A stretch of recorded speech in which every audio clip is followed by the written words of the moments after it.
Salut à tous. Aujourd'hui, on va percer ensemble le secret d'une formule mathématique toute simple mais super puissante. Elle concerne une forme qu'on voit partout tous les jours, le cylindre. Alors c'est parti. On s'est tous déjà posé la question, non? Combien de soda il y a dans cette canette? Quel volume d'eau passe dans ce tuyau?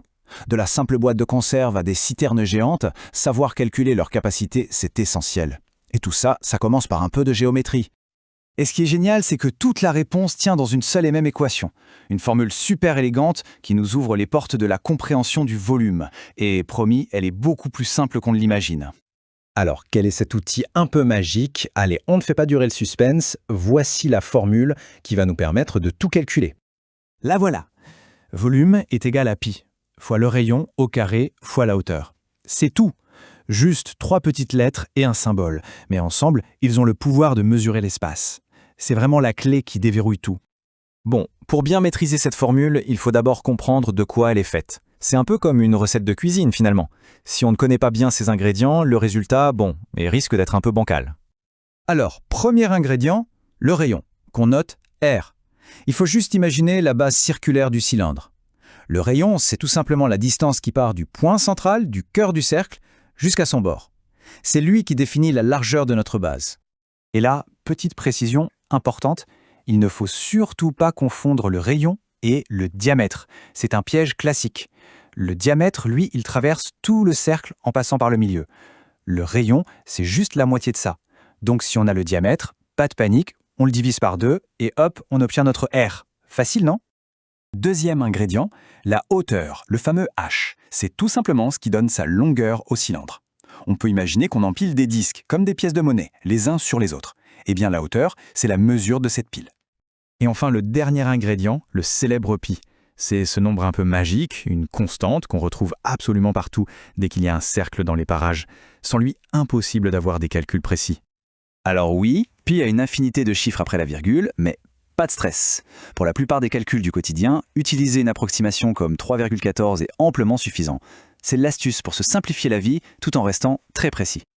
Ok, maintenant on a tous nos ingrédients, le rayon, la hauteur et pi. La question, c'est comment on assemble tout ça. On va voir la méthode tout de suite et c'est un processus super logique en fait. Voilà la recette en 4 étapes ultra simples. 1. On trouve le rayon. 2. On le met au carré, c'est-à-dire qu'on le multiplie par lui-même. 3. On multiplie le résultat par pi, et là on a l'aire de la base. Et enfin 4, on multiplie tout ça par la hauteur pour obtenir le volume total. La théorie, c'est bien beau, mais rien ne vaut la pratique pour que ça rentre, n'est-ce pas? Allez, on applique tout de suite cette formule à un exemple bien concret pour voir comme c'est simple et efficace. Prenons une canette toute simple, imaginons qu'on la mesure. Son rayon est de 4 cm et sa hauteur de 10 cm. Alors, quel est son volume? C'est parti pour le calcul. Ok, on y va. On fait les 2 premières étapes d'un coup. On prend notre rayon, 4, et on le met au carré. Donc 4 fois 4, ça fait 16. Jusque-là, tout va bien. Troisième étape, on prend ce résultat, 16, et on le multiplie par pi. En utilisant environ 3,14, on obtient à peu près 50,26. Et ce chiffre, 50,26, c'est en fait la surface du dessus ou du dessous de notre canette.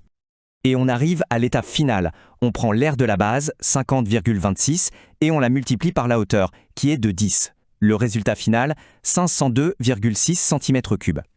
Et voilà, on a trouvé le volume exact de notre canette. Mission accomplie. On pourrait se dire que c'est juste un petit exercice de maths, mais en réalité, pas du tout. Cette formule elle a des applications concrètes absolument partout autour de nous. Et c'est là que ça devient fascinant. Regardez un peu la diversité.